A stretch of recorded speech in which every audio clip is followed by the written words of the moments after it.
किसान भाइयों नमस्कार। आज इस कार्यक्रम में हम सभी आपका तहे दिल से स्वागत करते हैं। हमें बड़ी खुशी है कि आप इस कार्यक्रम में पधारे, जिसमें आपको खेती के संदर्भ में तथा अपना उत्पादन बढ़ाने के संदर्भ में नई जानकारी प्राप्त होने वाली है। किसान भाइयों, हम देखते हैं आज की तारीख में हमारा उत्पादन लगातार घट रहा है, हमारे खर्च लगातार बढ़ रहे हैं, कीड़ और रोग का प्रभाव हमारी खेती में लगातार बढ़ता चला जा रहा है और इसीलिए आज किसान भाई आत्महत्या करने पर मजबूर हो गए हैं। तो आइए आज हम आपको एक नई जानकारी देना चाहते हैं। यह जानकारी 370 लोगों के अपने जीवन के बहुत सारे वर्ष खेती में डालने से, नए नए प्रयोग करने से निर्मित जानकारी है। यदि आप इस जानकारी को अच्छे से समझ लेते हैं तो आपको ये पता चल जाएगा कि किस तरह उत्पादन को बढ़ाना है और किस तरह अपना खर्च कम करना है।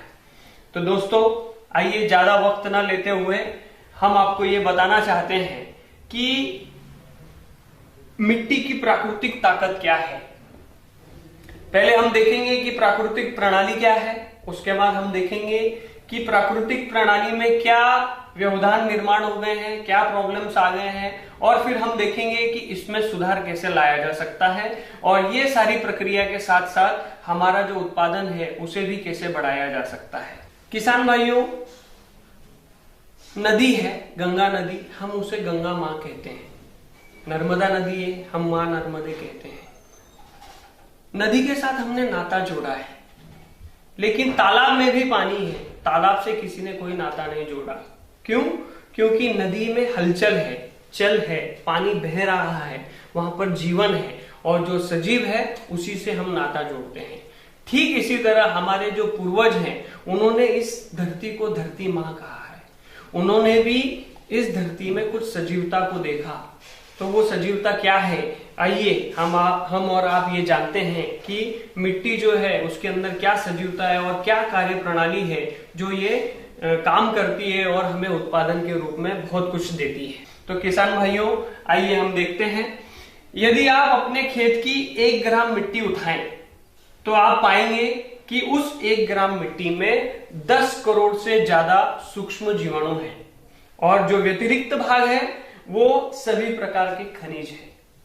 अब प्रकृति की कार्य प्रणाली इस तरह कार्य करती है कि ये जो मिट्टी में उपलब्ध सूक्ष्म जीवाणु है ये उस खनिज को खाते हैं, उनके अंदर ऊर्जा आती है और पेशी विभाजन से वो अपनी संख्या को बढ़ाते हैं। हर 13 मिनट में इनकी नई पीढ़ी जन्म लेती है और पुरानी मरती है। जो पीढ़ी मरती है वो खाद बनकर हमारी फसलों को जड़ों के माध्यम से उपलब्ध होती है। यह प्राकृतिक कार्य प्रणाली जब से पृथ्वी है तब से चलती आ रही है और जब तक पृथ्वी रहेगी तब तक ये कार्य प्रणाली यूं ही चलती रहेगी। यह प्रकृति ने बनाया हुआ एक अद्भुत सिस्टम है। हम जो खाद किसी फसल को देते हैं वो फसल उस खाद को डायरेक्ट नहीं खाती है। किसी भी प्रकार की खाद इन सूक्ष्म जीवाणुओं के माध्यम से ही उस फसल को उपलब्ध होती है। दोस्तों आज हम देखते हैं कि जंगल में किसी भी तरह का कोई खाद डाला नहीं जाता है, फिर भी वन संपदा का विकास, उसकी बढ़त, उसका मेंटेनेंस बहुत ही बढ़िया तरीके से हो रहा है। इतना ही नहीं, हम रास्ते के आसपास भी देखते हैं या अपने खेत के बांध पर भी देखते हैं कि जो पेड़ लगा हुआ है वो काफी वर्षों से है, उसे किसी भी प्रकार की खाद की जरूरत नहीं है। लेकिन हमारी खेतों में हमें रासायनिक खाद डालना बहुत ही आवश्यक हो गया है। यदि किसान भाई से ये पूछा जाए कि बिना रासायनिक खाद डाले क्या आपका उत्पन्न आएगा, तो कोई भी किसान हाथ ऊपर नहीं करता है कि रासायनिक खाद डाले बगैर खेती हो ही नहीं सकती। दोस्तों आज अगर आप बाजार से रासायनिक खाद लेकर आते हैं, अगर आप यूरिया का बैग लाते हैं तो उस पर लिखा होता है 46% नाइट्रोजन यानी 46% नत्र, लेकिन उसमें 54% बचा हुआ क्या है इसका उस पर कोई उल्लेख नहीं होता है। वैसे ही यदि आप फॉस्फेट लाते हैं तो उस पर लिखा होता है 16% SSP यानी 16% सिंगल सुपर फॉस्फेट, बचा हुआ 84% उसमें क्या है इसका वहां पर कोई उल्लेख नहीं है। किसान भाइयों, एक यूरिया की बैग में 50 किलो की बैग में 23 किलो नत्र होता है, लेकिन 27 किलो सॉल्टी मटेरियल होता है जिसकी इस मिट्टी को बिल्कुल भी जरूरत नहीं है। वो इस मिट्टी में जाकर डंप हो रहा है। फॉस्फेट में 84%, यानी एक 50 किलो की बैग में 8 किलो फॉस्फेट है, बचा हुआ 42 किलो जो है वो कचरा है, सॉल्टी मटेरियल है, जो हमारी मिट्टी में कई सालों से जा रहा है और उसको डंप कर रहा है। इसकी वजह से मिट्टी लगातार कड़क होती जा रही है। हमारे पिछले जो किसान भाई थे वो लकड़ी के हल से खेती करते थे, लेकिन आज ट्रैक्टर का, टीलर लोखंड का, उससे भी हल चलाया नहीं जाता है। इससे ये साबित होता है कि ये मटेरियल कई वर्षों से डंप होते होते वहां पर वो जो जगह है वो बहुत ही कड़क हो गई है। दूसरा कारण आप देखेंगे, रासायनिक खादों के अत्यधिक इस्तेमाल की वजह से मिट्टी के अंदर उपलब्ध जो सूक्ष्म जीवाणु हैं, जिन्हें जिंदा रहने के लिए ऑक्सीजन की जरूरत है, वो लगातार कम होते जा रहे हैं। आज 1 ग्राम मिट्टी में 10 करोड़ से ज्यादा सूक्ष्म जीवाणु की आवश्यकता है, लेकिन आज आप देखेंगे हमारी मिट्टी में 1 करोड़ या उससे कम सूक्ष्म जीवाणु उपलब्ध है। आप एक उदाहरण से समझेंगे कि किस तरह ये पोषण उस पौधे का या उस फसल का होता है। मान लेते हैं कि आपके घर किसी की शादी है और शादी में आपने 1000 लोगों को खाने के लिए बुलाया है, और उन 1000 लोगों का खाना तैयार करने के लिए आपने सभी तरह की सामग्री लाई है, जैसे शक्कर, घी, तेल, आटा, गेहूं सब लाया है। अब 1000 लोगों का भोजन तैयार करने के लिए कम से कम 20 आचारी, जो भोजन तैयार करने वाले महाराज होते हैं, उनकी आवश्यकता होती है। आपने 20 आचारी लोगों को बुलाया उस भोजन को तैयार करने के लिए, लेकिन ऐन वक्त पर सिर्फ 1 आचारी आया तो क्या होगा? यदि ऐन वक्त पर सिर्फ 1 आचारी आया तो आपको 950 लोगों को वापस भेजना पड़ेगा कि 1 आचारी सिर्फ 50 लोगों का भोजन बना सकता है, या फिर 1/4 सिर्फ एक रोटी सभी को देनी पड़ेगी, तभी वो सभी लोग खा पाएंगे। तो शादी में सब ये गड़बड़ हो जाएंगे। ठीक यही इसी तरह से हमारी जो मिट्टी है, उस मिट्टी में जो सूक्ष्म जीवाणु 10 करोड़ से ज्यादा चाहिए। सूक्ष्म जीवाणु एक आचारी की तरह है। फसल वहां पर खड़ी है, यानी मेहमान है, सामग्री आपने पूरी लाई है, सब तरह का खाद आप देते हैं, लेकिन उस सामग्री को उस फसल तक पहुंचाने वाले जो सूक्ष्म जीवाणु हैं वो 10 टाइम्स 10 पट कम हो गए हैं। इसी वजह से वो कम भोजन उस फसल को उपलब्ध करा पाते हैं, और इसका नतीजा ये होता है कि हमें उत्पादन बहुत ही कम मिलता है। आप देखेंगे अत्यधिक रासायनिक खादों के इस्तेमाल से हमारी जो मिट्टी है इसका पीएच बिगड़ गया है। एक अच्छी और उपजाऊ मिट्टी का जो पीएच होता है वो 6.5 से 7 के दरमियान होता है। यदि 7 से ज्यादा पीएच हो जाता है तो आपके उत्पादन में घट आ जाती है। यदि 6.5 से कम पीएच हो जाता है आपकी मिट्टी का तो भी आपके उत्पादन पे फर्क पड़ जाता है। इसीलिए हमारी जो मिट्टी है, हमारे जो खेतों में जो मिट्टी है जो प्रकृति ने दी हुई है, उसका जो पीएच है यदि 6.5 से 7 के बीच में मेंटेन रहता है तो आपकी मिट्टी बहुत सारा आपको उपज प्रदान करती है। आप देख रहे हैं रासायनिक खादों का ये सबसे बड़ा दुष्प्रभाव है कि मिट्टी का जो आरोग्य है, मिट्टी की जो सेहत है वो इसकी वजह से बिगड़ रही है।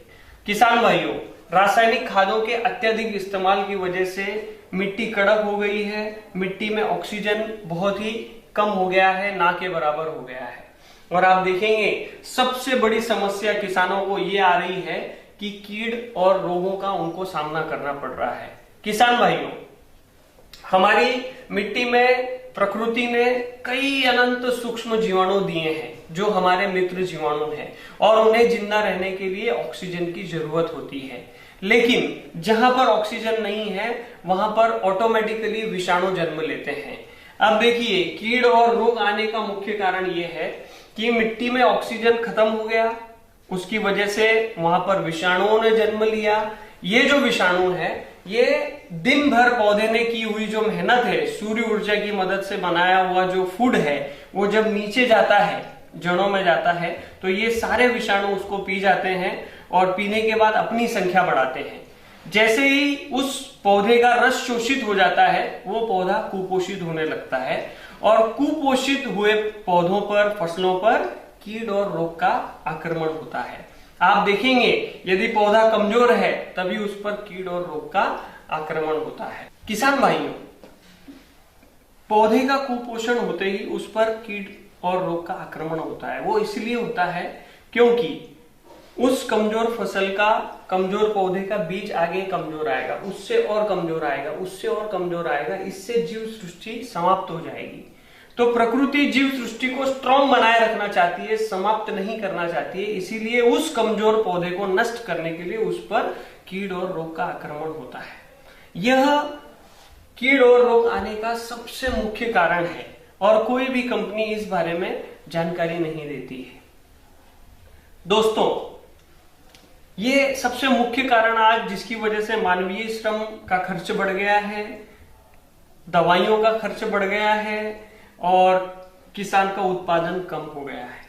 और सबसे बड़ा नुकसान रासायनिक खादों की वजह से ये हो रहा है कि आज हमें हमारी मिट्टी में केंचुए दिखाई नहीं देते हैं। मैं कक्षा 4 में पढ़ा करता था, तब उसमें एक लेसन सिखाया जाता था कि केंचुआ किसान का मित्र होता है। किसान भाइयों, केंचुआ किसान का मित्र इसीलिए है क्योंकि वो किसान की बहुत सारी मदद करता है। एक केंचुआ एक दिन में 10 ग्राम खाता है, उसमें 10 ग्राम में 8 ग्राम मिट्टी खाता है, 2 ग्राम सेंद्रीय पदार्थ खाता है, यानी काड़ी, कचरा, जो भी जड़ें हैं, वो जब उनकी कूजन प्रक्रिया होती है वो उसका भोजन होता है। एक केंचुआ एक दिन में 10 ग्राम खाता है और 10 ग्राम वापस खाद के रूप में हमें उपलब्ध कराता है। 10 ग्राम खाना खाने के बाद ये केंचुआ छिद्र करते करते नीचे जाता है 2 फुट जमीन में और वापस आते आते नया छिद्र बनाता है।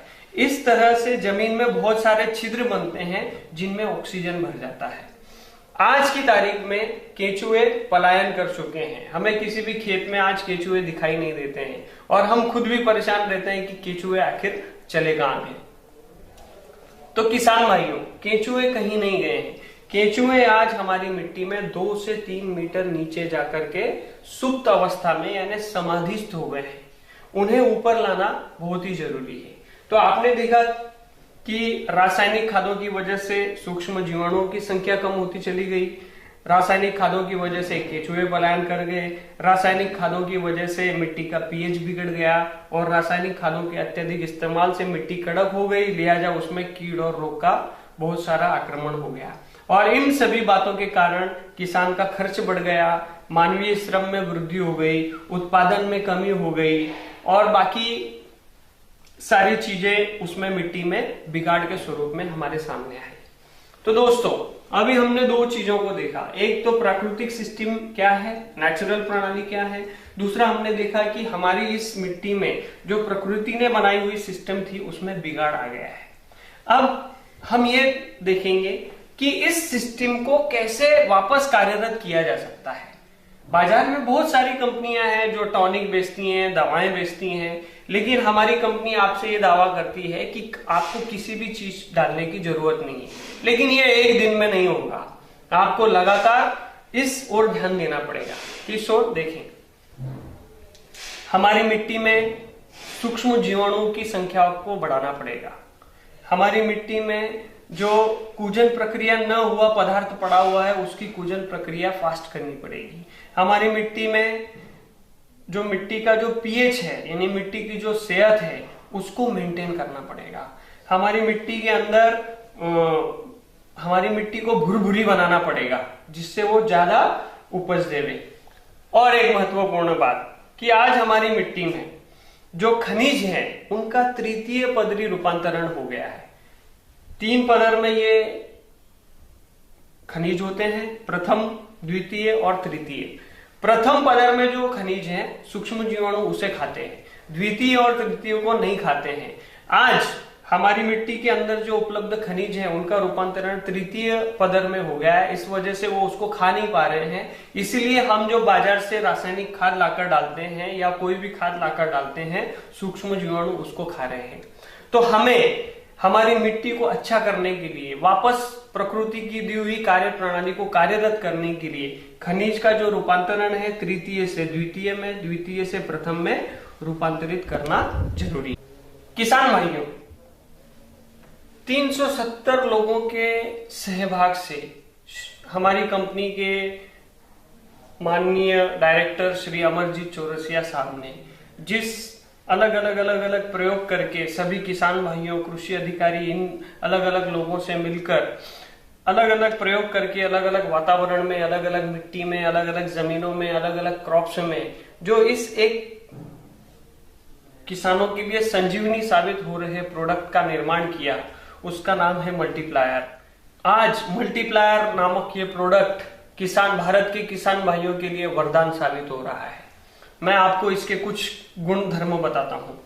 किसान भाइयों, यदि आप आपके खेत में मल्टीप्लायर का इस्तेमाल करते हैं तो आप पाएंगे कि पहले ही साल आपका जो उत्पादन है वो 50% से बढ़ जाएगा। मान लीजिए आप 1 एकड़ क्षेत्र में 10 क्विंटल कोई उपज लेते हैं और वहां पर आप शुरुआत से आखिरी तक मल्टीप्लायर का इस्तेमाल करते हैं तो आप वहां पर 50% ग्रोथ यानी 15 क्विंटल लेंगे। यदि आप कोई चीज 1 एकड़ क्षेत्र में 40 टन लेते हैं तो मल्टीप्लायर के इस्तेमाल से 50% वृद्धि होकर 60 टन तक ले सकते हैं। ऐसा कैसे हो सकता है, आइए मैं आपको बताता हूं कि मल्टीप्लायर की मदद से ये कैसे संभव है। किसान भाइयों, यदि आपको याद हो तो इस साल यदि गोबर खाद का इस्तेमाल खेत में किया जाता है तो इस साल फसल जोरदार नजर नहीं आती है, अगले साल जोरदार नजर आती है। उसका कारण यह है कि जब गोबर खाद खेत में डाली जाती है उसकी 10 से 12 महीने तक कूजन प्रक्रिया होती है और कूजन प्रक्रिया होने के बाद उसमें से कर्ब यानी कार्बन रिलीज होता है। कार्बन जो है ये हमारी मिट्टी में उपलब्ध सूक्ष्म जीवाणुओं का फेवरेट डिश है, आवर्ता खाद्य उसे हम कहते हैं, लजीज डिश कहते हैं। ये जीवाणु उस कार्बन को खाते हैं, उनमें ऊर्जा आती है, प्रचंड संख्या में वो बढ़ते हैं, प्रचंड संख्या में मरते हैं और हमारी फसल को उपलब्ध होते हैं। इसीलिए हमारी फसल अगले साल में बहुत ही जोरदार नजर आती है। इस मुद्दे को ध्यान में रखते हुए हमारी कंपनी ने मल्टीप्लायर का निर्माण किया है। 1 किलो मल्टीप्लायर 1 एकड़ क्षेत्र के लिए हर महीने इस्तेमाल किया जाता है। बहुत सारे लोगों को ये सवाल और शंका होती है कि हम तो 50-50, 100-100 किलो के बैग भरकर डालते हैं तो 1 किलो से क्या होगा। किसान भाइयों, मल्टीप्लायर प्रोडक्ट आधुनिक प्रोडक्ट है। आप देखेंगे कि 1 ट्रक भर के गोबर खाद को खेत में डालने पर 1 साल में उसकी कूजन प्रक्रिया होने के बाद जितना कार्बन रिलीज होना चाहिए उतना कार्बन हमारी कंपनी ने इस मल्टीप्लायर के 1 किलो के 1 पैकेट के अंदर डाला है। ये नई टेक्नोलॉजी का प्रोडक्ट है, इसीलिए मात्र 1 किलो 1 एकड़ के लिए हर महीने दिया जाता है। जैसे ही मल्टीप्लायर का इस्तेमाल होता है कार्बन की भरमार होती है, यानी सूक्ष्म जीवाणुओं को भोजन ही भोजन उपलब्ध होता है, सूक्ष्म जीवाणु उसे खाते हैं, उनमें ऊर्जा आती है, पेशी विभाजन से अपनी संख्या बढ़ाते हैं और फसल को उपलब्ध होते हैं। जैसे ही फसल को उपलब्ध खाद होती है, आवश्यकता से अधिक खाद उपलब्ध होने के कारण हमें फसल में लक्षण दिखाई देते हैं, जिससे हमारा उत्पादन बढ़ोतरी की ओर जा रहा होता है। किसान भाइयों, आप देखेंगे कि 3 लक्षण, महत्वपूर्ण 3 लक्षण मल्टीप्लायर के इस्तेमाल के बाद आपको 15 दिन यानी मल्टीप्लायर इस्तेमाल के 15 दिन बाद से 30 दिन तक के भीतर इस कार्यकाल में आपको दिखाई देंगे। उसमें सबसे पहला महत्वपूर्ण जो बदलाव आपको दिखाई देगा वो है पत्तों का आकार 1.5 गुना होना।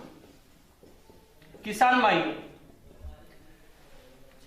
मान लीजिए कि एक पौधे पर 1 इंच बाई 1 इंच के 100 पत्ते हैं। इसका मतलब ये होता है कि उस पौधे पर 100 स्क्वायर इंच पर सूर्य ऊर्जा की मदद से फूड तैयार हो रहा है। मल्टीप्लायर का इस्तेमाल करने के बाद उस फसल को, उस पौधे को आवश्यकता से ज्यादा खाने के लिए मिलता है, इसीलिए पत्ते का जो आकार है वो 1.5 गुना हो जाता है।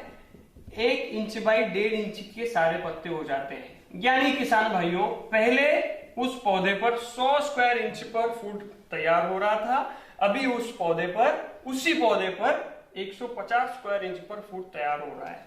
यानी 50% पत्तों का आकार 1.5 गुना होने से बढ़त की ओर पौधा वो फसल अग्रसर होती है। दूसरा बदलाव आप देखेंगे कि पत्तों का जो रंग है,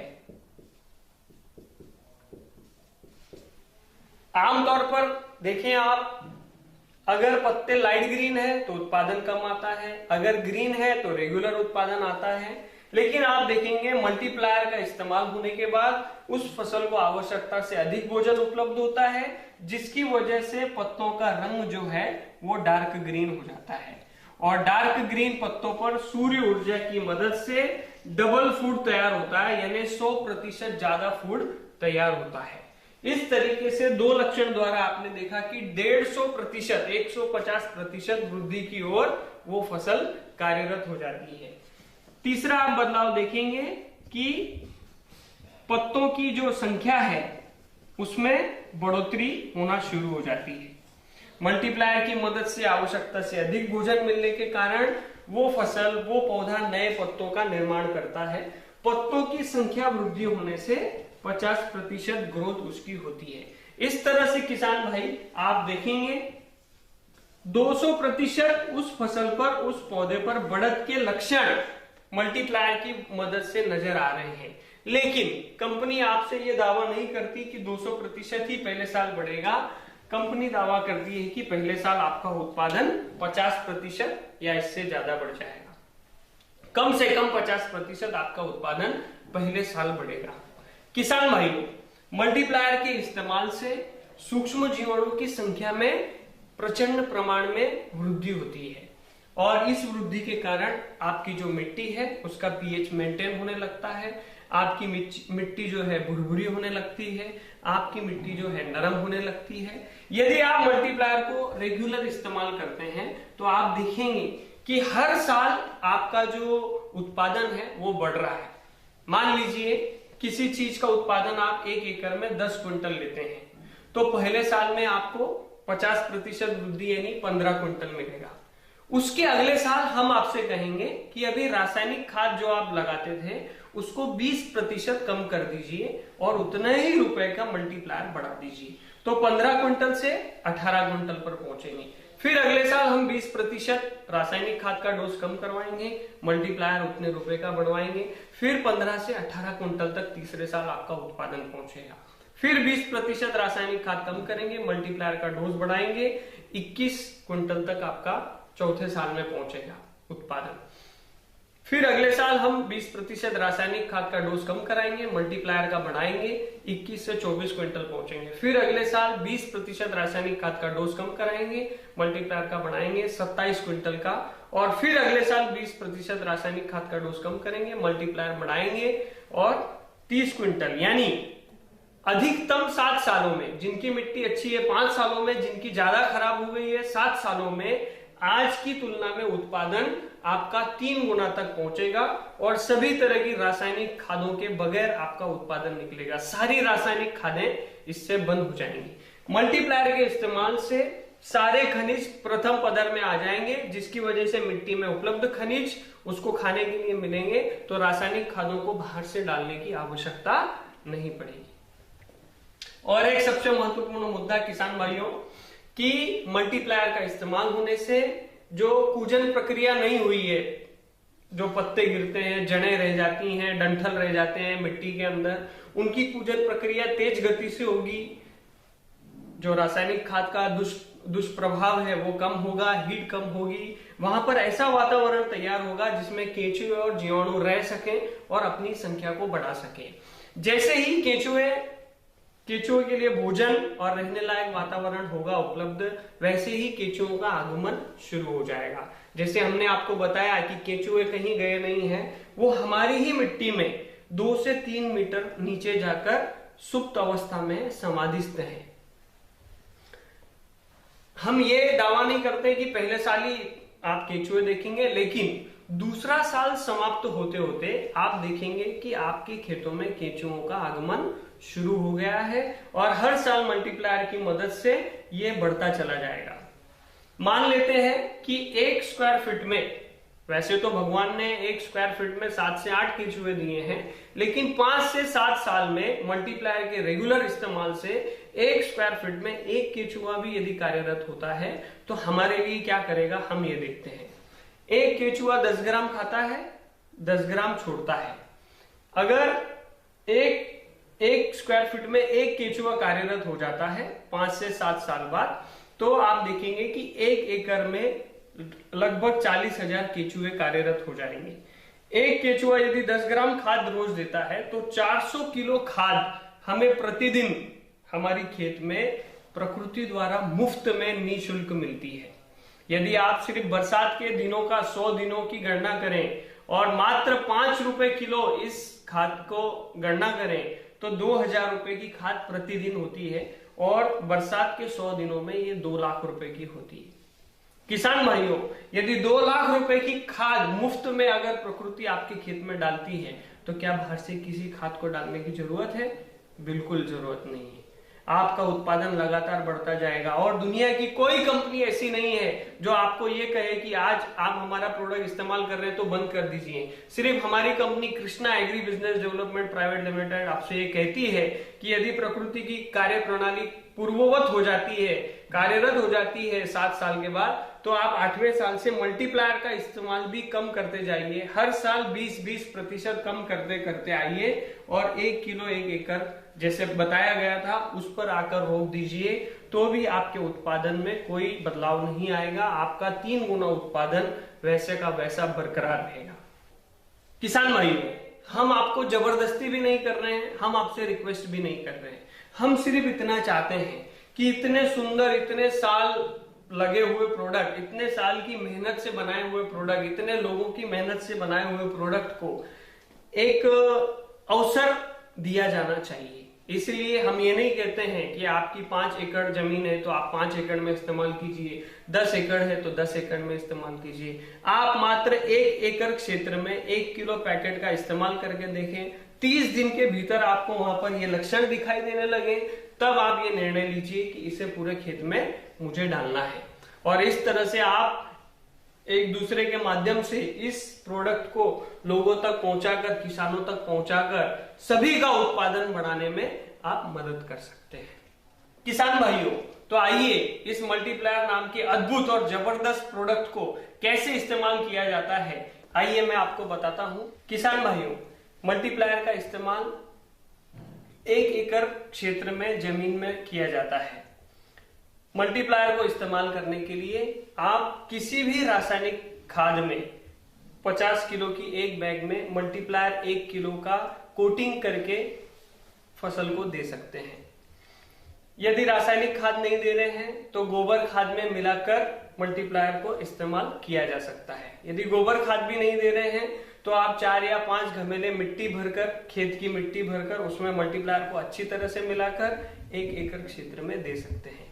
यदि किसी किसान भाई के पास टपक पद्धति की सुविधा है, जिसे हम मराठी में ठिबक सिंचन कहते हैं, तो 200 लीटर पानी में 250 ग्राम मल्टीप्लायर को मिला करके ड्रिप इरिगेशन से यानी टपक पद्धति से देना है। एक दिन में एक समय पर 250 ग्राम से ज्यादा मल्टीप्लायर टपक पद्धति से नहीं देना है। टपक पद्धति से देने के लिए 250 ग्राम मल्टीप्लायर हर सप्ताह देना जरूरी है, यानी 1 महीने में 1 किलो। और किसी भी फसल में मल्टीप्लायर 1 महीने में 1 किलो देना जरूरी है। किसान भाइयों, मल्टीप्लायर का छिड़काव में भी इस्तेमाल किया जाता है। उसके लिए 15 लीटर के एक पंप में मल्टीप्लायर 10 ग्राम का प्रमाण लेकर किसी भी घोल में मल्टीप्लायर को छिड़काव किया जा सकता है। मल्टीप्लायर का छिड़काव किसी भी कीटनाशक या बुरशीनाशक दवा के साथ किया जा सकता है, लेकिन मल्टीप्लायर को खरपतवार नाशक यानी तणनाशक के साथ इस्तेमाल नहीं करना चाहिए। तथा मल्टीप्लायर से सीड ट्रीटमेंट भी होती है, जिसे हम बीजोपचार प्रक्रिया कहते हैं। किसी भी तरह के बीज हैं, 5 किलो बीज को लीजिए, 200 मिलीलीटर पानी लेकर 50 ग्राम मल्टीप्लायर उसमें मिला लीजिए और उस पेस्ट को 5 किलो बीज के ऊपर डालकर अच्छे से रगड़ लीजिए। मल्टीप्लायर से बीजों को रगड़ने पर बीज काले काले दिखाई देने लगेंगे। उन्हें एक पेड़ की छांव में आधा या 1 घंटा सूखने दीजिए। उसके बाद उन बीजों की बुआई कर दीजिए। यदि आप ऐसा करते हैं तो जर्मिनेशन जो है वो तेजी से होगा, ज्यादा बीज अंकुरित होंगे और कम समय में, यानी 4 महीने की यदि फसल है तो 3.5 या 3.25 महीने में आप उसकी कटाई कर सकते हैं। इस तरह से जर्मिनेशन बढ़ता है। एक और महत्वपूर्ण बात यह है कि मल्टीप्लायर जो है किसी भी फसल के लिए चलता है और किसी भी स्टेज से इसको दिया जा सकता है। मात्र कटाई करने के 15 दिन पहले इसको इस्तेमाल नहीं करना चाहिए, क्योंकि उससे आपको रिजल्ट दिखाई नहीं देंगे। तो दोस्तों, इस तरह से मल्टीप्लायर का इस्तेमाल बड़ा ही आसान है और पहले ही साल में आपको 50% आपके उत्पादन में ये प्रोडक्ट मल्टीप्लायर वृद्धि दिलाता है। धन्यवाद।